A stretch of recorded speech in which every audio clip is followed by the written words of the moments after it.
Where's the rest of the stuff? That's it. I'll explain the rest later.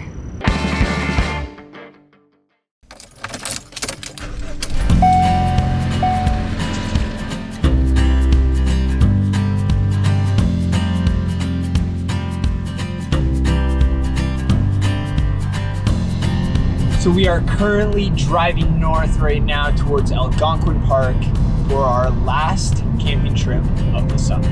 I'm happy and then kind of sad. I don't want it to be the last one, Chris. I don't want it to be the last one either. I wish summer was a little bit longer up here in Canada. Yeah. But it gets pretty cold pretty quick.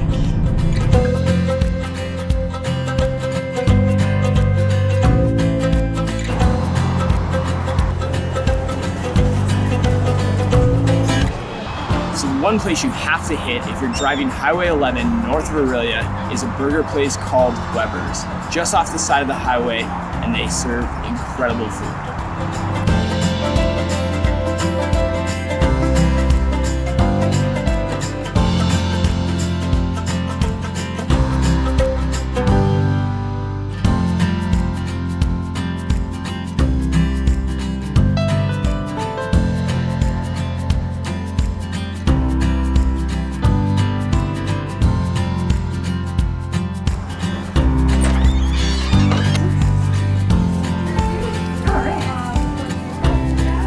All right, so we're up here just outside the borders of Algonquin Park at Algonquin Outfitters, and these guys are the reason we didn't pack anything else in the car. These guys are gonna supply our canoe, our tent, and our food.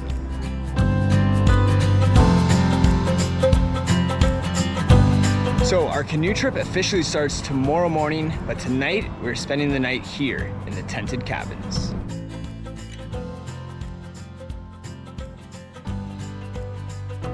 So when you do book a trip through Algonquin Outfitters, these cabin stays the night before are complimentary. You don't have to pay anything extra, and it's a great way to be up here and ready to go first thing in the morning. So let's give you a quick tour of the cabin.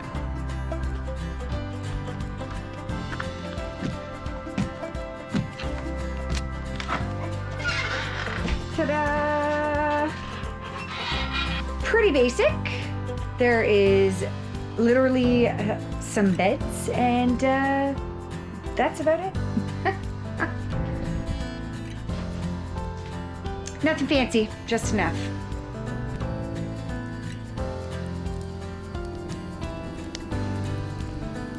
Tonight, we're just gonna relax by the fire, and we'll see you guys in the morning.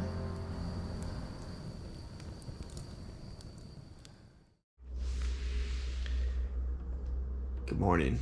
Good morning. We survived the first night in the tent. Time to get up, get some breakfast, grab our gear, and start hitting the water. I'm excited.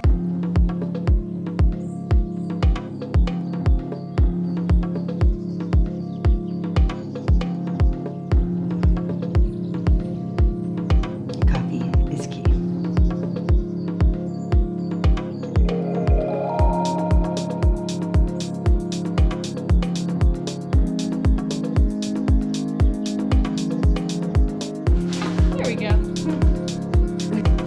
Ready.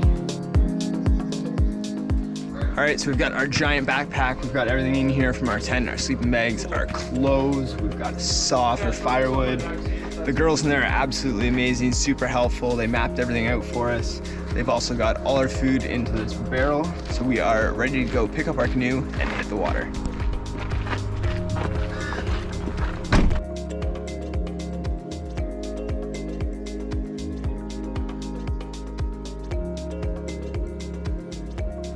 All right, so we are here in Algonquin Park at canoe access point number 5.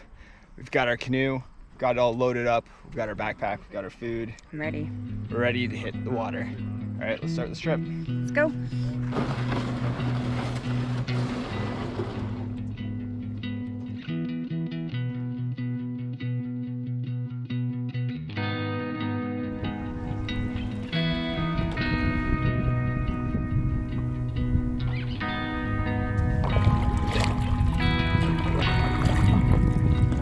All right, so we are almost across our first lake.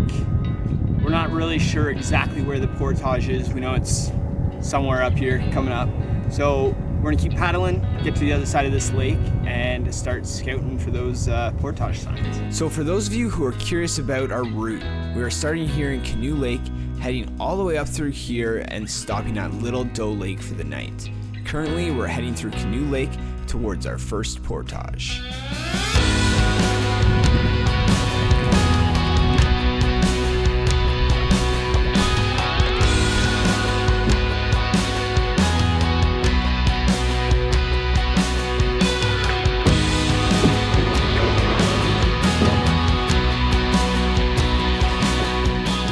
First stretch, done. We're gonna have a snack and then hit the first portage. No laughing.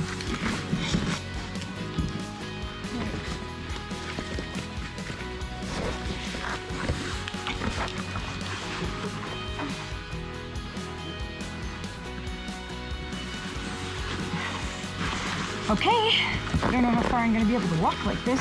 I'm being handed the paddle. If I fall backwards, I shouldn't, I can't.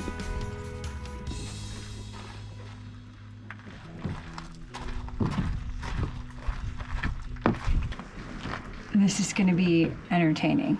Let's try and do this. You know, like waddle. Do you want me to go first? Or?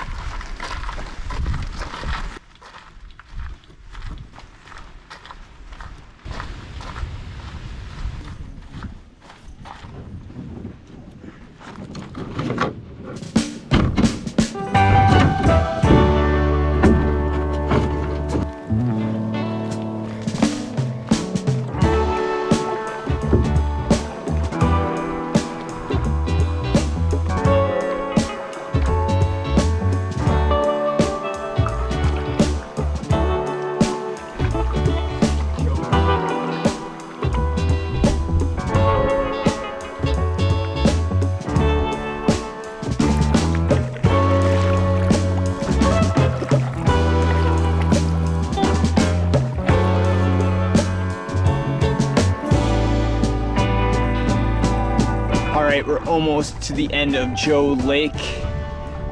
Cloud above us, getting a little bit dark. The wind definitely picking up and not in our favor, but we're almost to the river up here that will take us all the way through to Little Doe Lake, which is where we're spending the first night.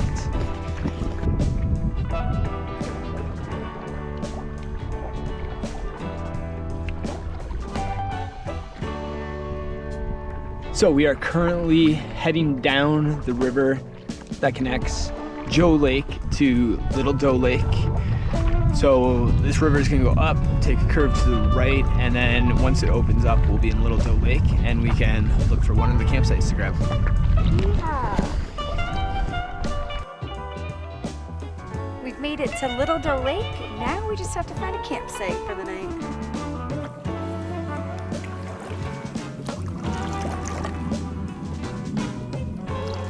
I think we found our spot.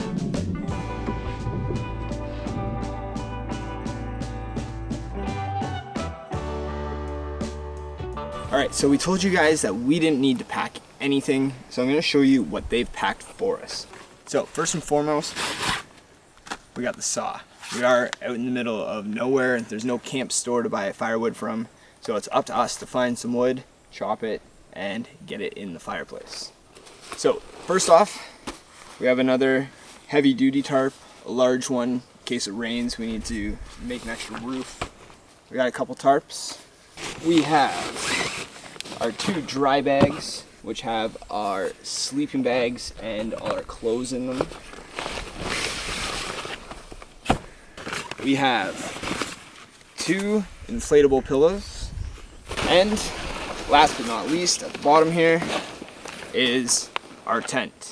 So I think the first thing that we're gonna do today, now that we're at our site, is get our tent up.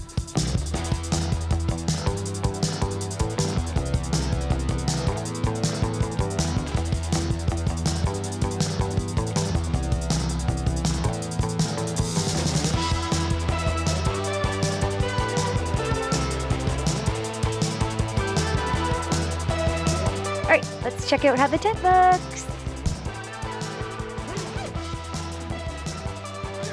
cave trying to get in here. Ooh. Really big. Like, this is big. Not bad. Not bad. We could fit an extra person in here. So this is our camping sleeping mat, so that we're not sleeping on the bare ground. And we're gonna try and pump some air into it. And I can't remember what the heck she said. So this could be funny. Now I think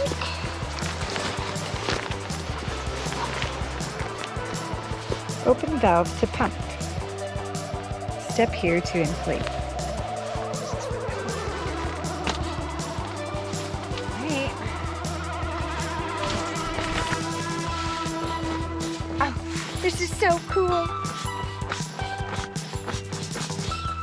Step here to inflate. All done.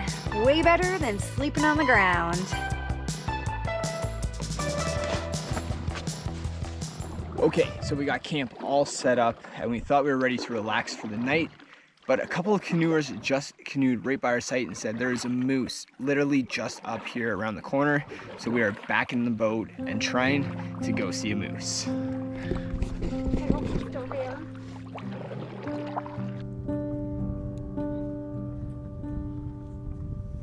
There is a giant moose right ahead.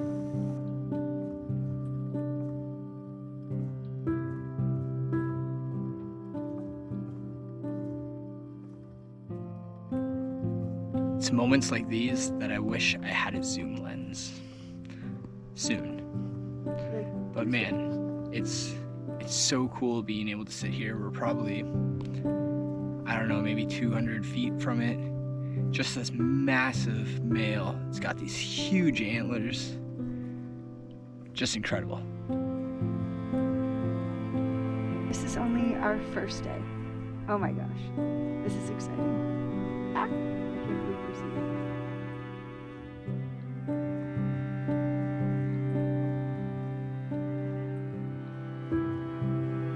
it. When those canoers first passed us and said there was a moose down here, we almost didn't get in the canoe and come because we had to clean up our food. We had to clean up what we were doing. We had to get the canoe back in the water. But man, I am so glad we made the decision to take this 10-minute paddle because now we've seen one of the big animals that this park has to offer. Glad we did this.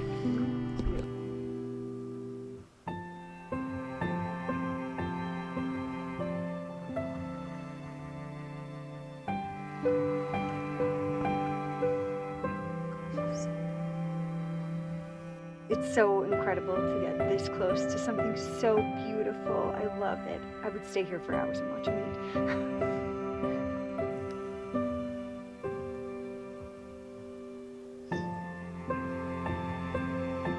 This was one of the main reasons why we wanted to do a backcountry camping experience, because in town camping you never get to experience the wildlife, not usually. And like this, amazing. I love it. Back at the campsite, I am so glad we decided to go and make that little trip. It was worth it. Oh my gosh, I can't believe we saw a moose.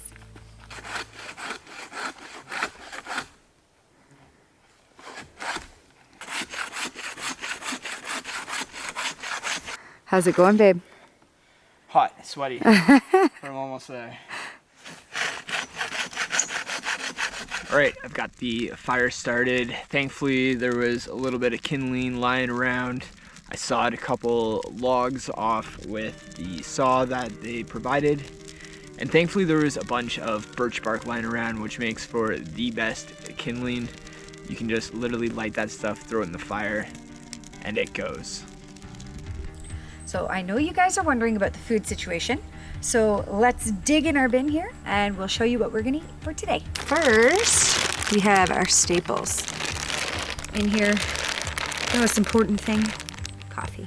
And your spices, napkins, all that kind of good stuff. Oil, margarine. We have some measuring cups. In here we have a grate for over the fire and some gloves so you don't burn your little fingers. Utensils. We have forks, knives, tongs, flippers, you name it, we got it, including a lighter. Cutting board.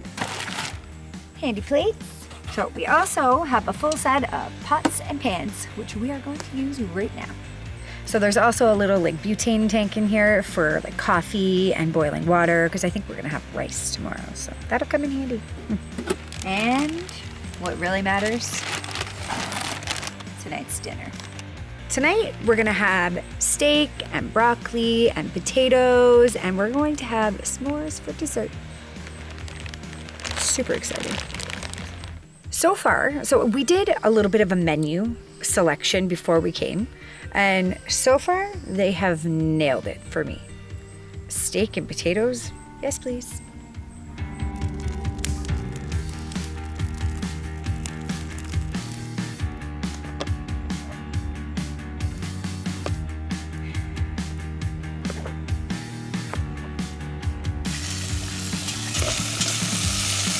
Potatoes are coming along.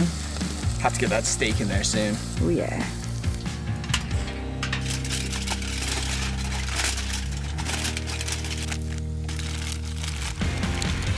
They're in there.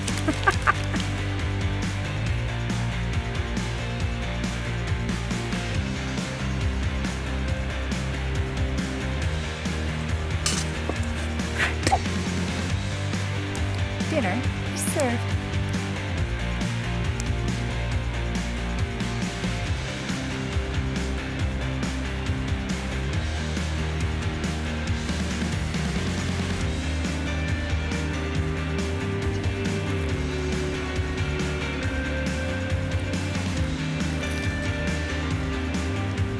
Delicious.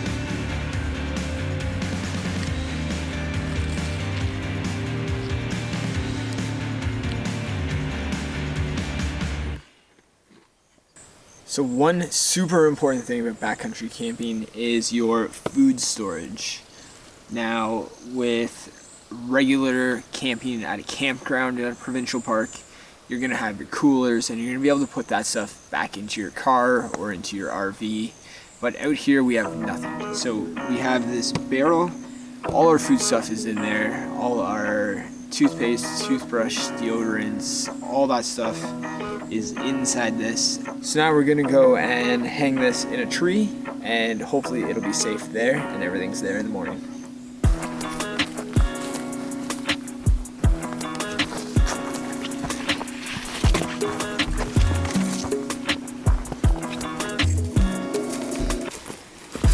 So they recommended to keep our barrel 20 to 50 meters away from our tent, just in case it does attract any animals. It'll be far enough away that we are still safe. So we found this tree here.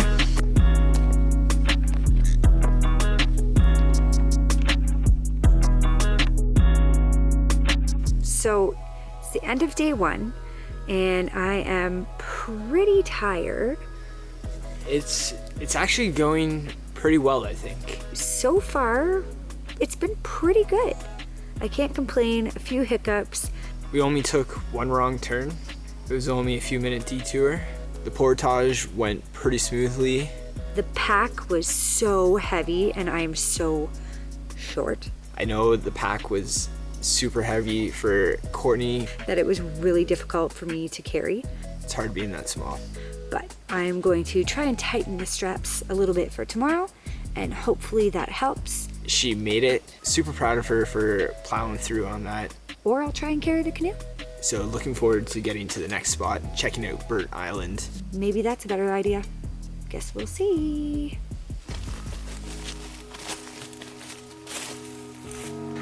All right, guys, we're here in the tent. We are finished our first day of portaging in Algonquin Park. Thanks a lot for watching. Don't forget to like and subscribe, and we'll see you in the next one where we continue with more portaging. Look how tall his legs are. Oh my gosh, he's a giant. This is the most wildlife we have seen on a trip. Ever? Usually we are like animal determined. Shrooms here. It's a slow process and hard on the back because, believe it or not, these stumps are shorter than I am.